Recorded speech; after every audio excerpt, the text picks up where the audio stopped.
We got a customer that wants a new install, but there's no tap, so we got to cut a tap in right where I'm gonna put it right there where the splice is to make it easy on my life. Normally we would just stick it on the right on the output with the housing on the output of the amplifier.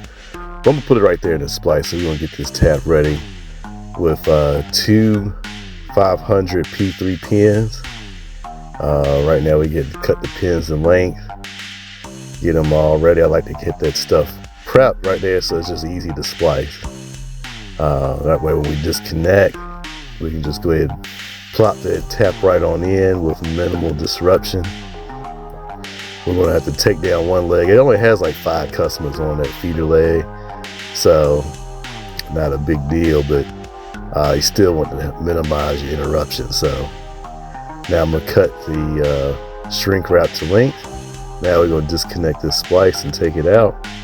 I've got my adjustable wrench along with a 1-inch wrench we're using to disconnect this straight splice. We're gonna put the shrink wrap in place, start hand tightening this connection before we wrench tighten it. Now what ultimately I'm gonna have to do is you see the feed is a little too long to have this tap in place, so we're gonna have to trim it down a little bit and recore it. So as you see me doing there, take my 500 coring tool, trim that feeder down, remove the dielectric, put the other pin connection in place, the coupler in place, got the shrink wrap in place. We connect the tap. We're going to hand tighten it before we wrench tighten it. Boom. Nice and easy, nice and smooth. Now we're going to wrench tighten it. I like to use my adjustable wrench to tighten it.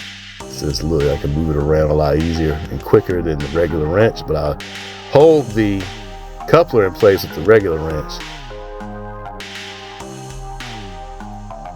All right, so now time to melt the heat shrink on there.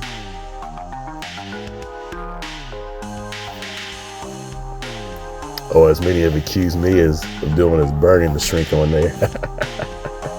Anyway, we're gonna melt the shrink on there. Now we're gonna terminate the ports so we don't have any P&M noise issues. All right, so this tap is installed and we're all done, ready for an install. Peace.